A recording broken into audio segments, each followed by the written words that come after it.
এরপর নিজের প্রাসাদে এনে ঘাড়ে কামড় দিয়ে নিজের অবস্থা স্বাভাবিক করে। এরপর চিংয়ে ফিরে আসতে চাইলে পেশু তাকে এক টানে কোলের ওপর বসায়। কথায় কথায় ক্রাউন প্রিন্স এরপর চ্যাংশির কথা আসে। চিংয়ে বলে, আপনি কি জেলাস নাকি?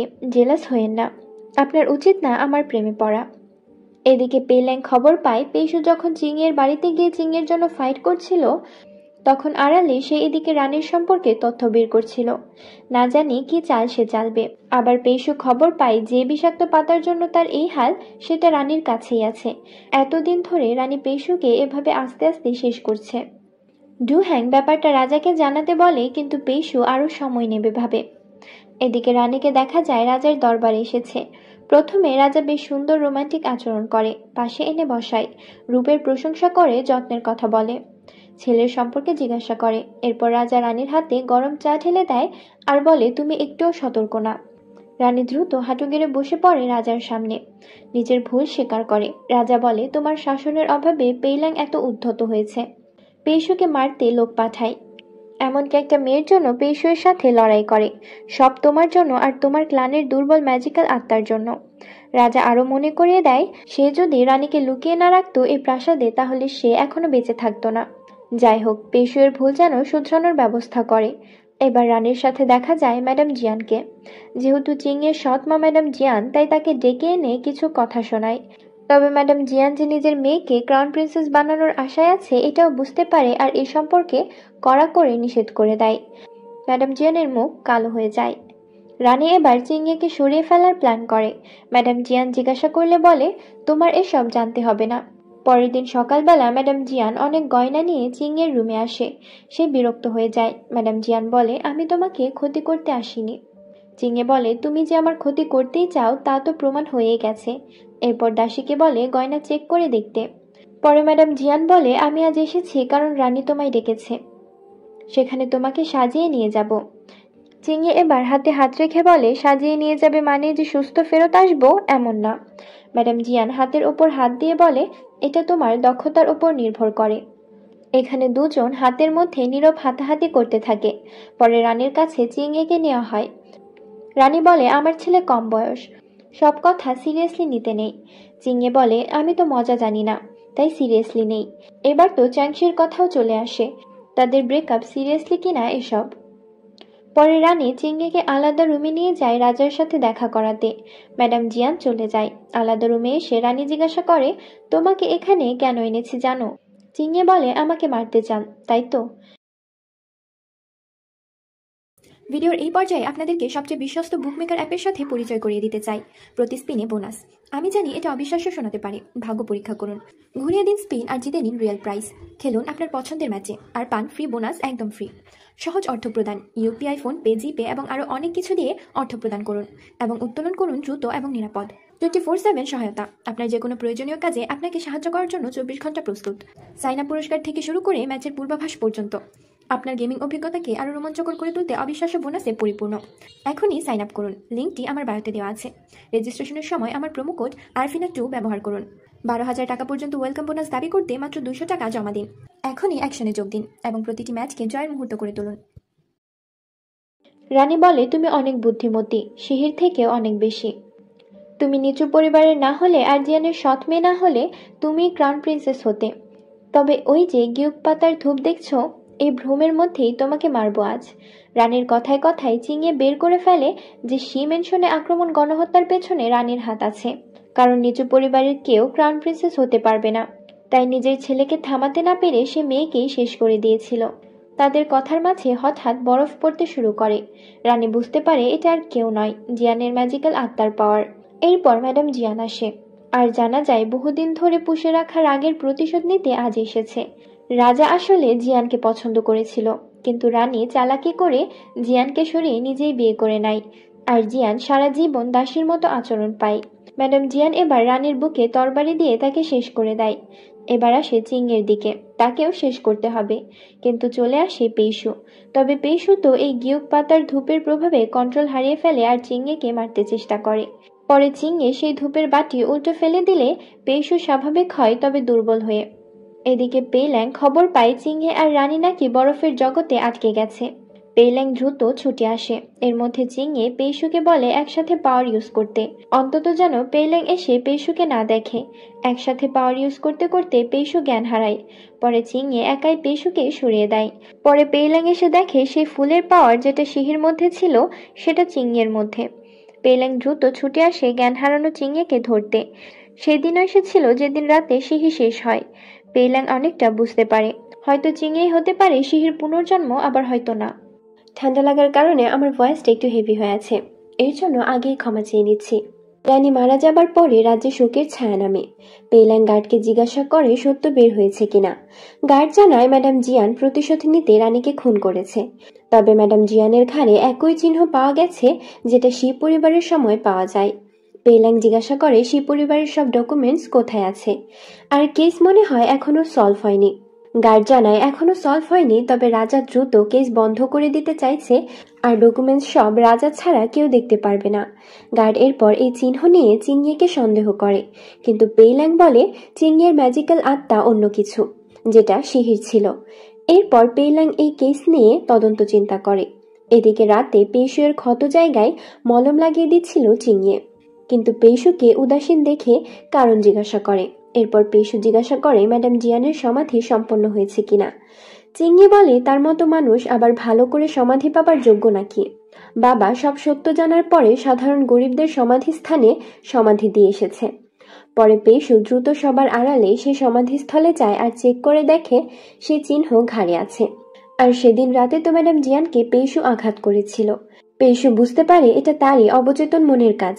চিংয়ে তো পেইশুয়ের জন্য অপেক্ষা করতে করতে তার প্রাসাদে ঘুমিয়ে পড়ে। পেইশু এসে চিংয়েকে জড়িয়ে ধরে আর বলে, দিন দিন আমার নিজেকে নিয়ন্ত্রণ রাখার ক্ষমতা হারাচ্ছে। যদি উল্টোপাল্টা কিছু হয়ে যায় তবে কি ঠিক করা যাবে? চিংয়ে পিঠে হাত বুলিয়ে সান্ত্বনা দিতে দিতে বলে, কিছু জিনিস আছে যা কখনো ঠিক করা যায় না।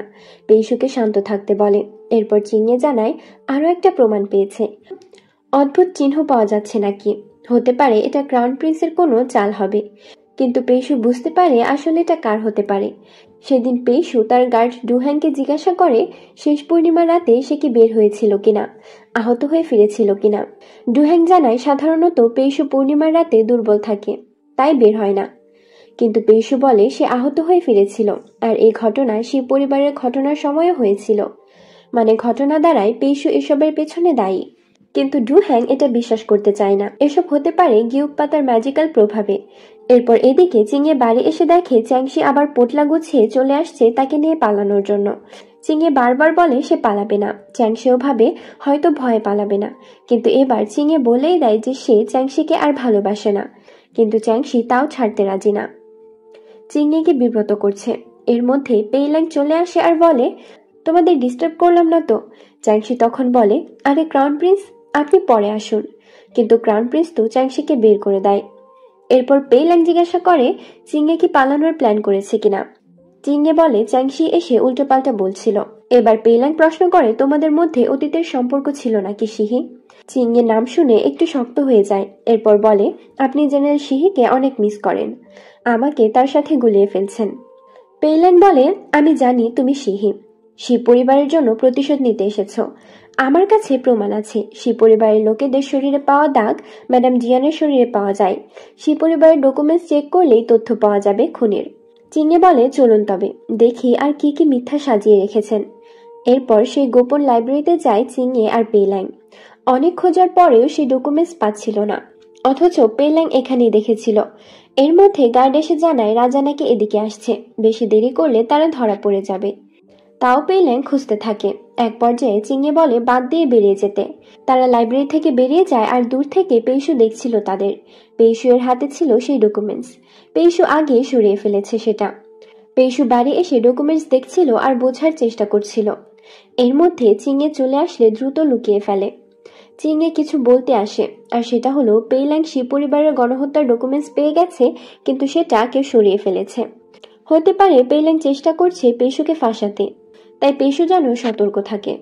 পেইশু চিংয়েকে সতর্ক থাকতে বলে আর এরপর সে ডকুমেন্টস নিয়ে খোঁজ করবে বলে বেরিয়ে যায়।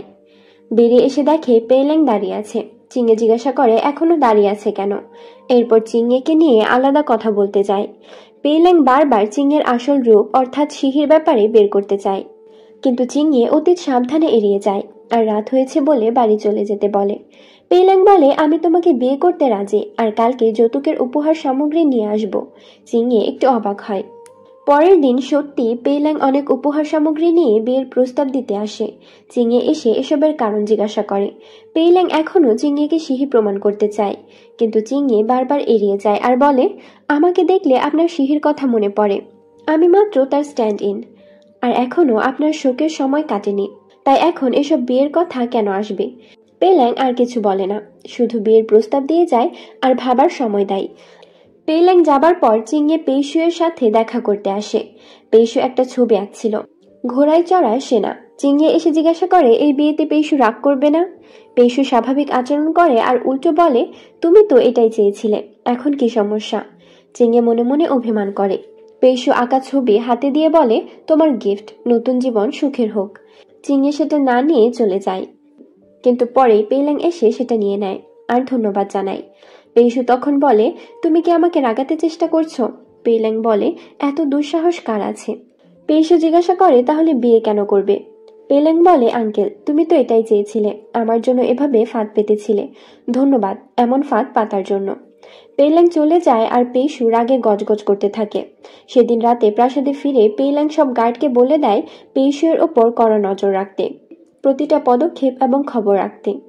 এটা আবার চিংয়ে আড়াল থেকে শুনে নেয়। পেইল্যাং হয়তো এটাই চেয়েছিল। পরের দিন পেইশু বাজার দিয়ে যাবার সময় মনে করে কে যেন তাকে ফলো করছে। পেইশু ঘুরে গলা চেপে ধরে আর তখন দেখে সেটা চিংয়ে। পেইশু জিজ্ঞাসা করে, কেন এসেছে? চিংয়ে বলে, পেইল্যাং তোমার ওপর কড়া নজর রাখবে, তাই সাবধানে থাকবে। আর সে তো জানেই আমি তোমার স্পাই, সেটাই একটু ভালো করে প্রমাণ করে দিচ্ছি। আমি যত তোমার কাছে আসবো ততই পেইল্যাং বিয়ে করার জন্য উঠে পড়ে লাগবে। পেইশু আশেপাশে দেখে অনুমান করে চিংয়েকে আরো কাছে টেনে নেয় আর বলে, তোমার ভয় করে না? এরপর কথা শেষ হলে দুজনে দুই দিকে চলে যায়।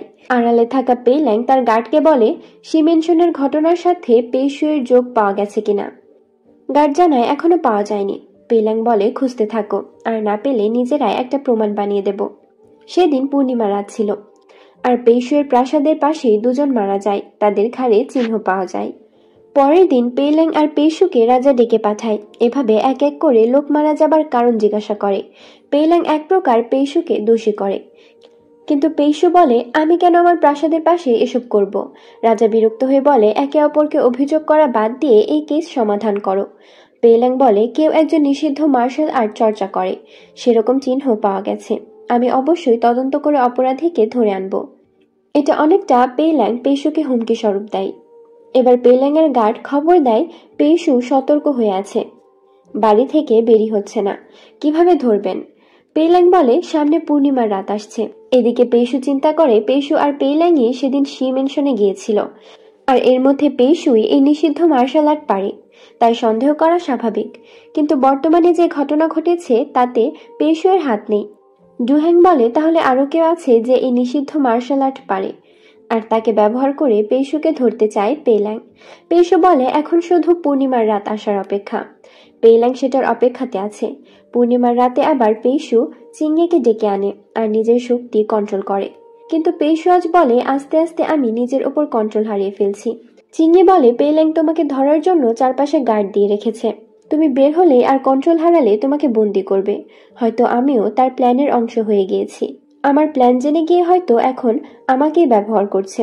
এর মধ্যে এখানে পেইল্যাং বাইরে চলে আসে আর বলে, আঙ্কেল, চিংয়ে আমার বাগদত্তা, আর তুমি তাকে কিডন্যাপ করে এনেছো।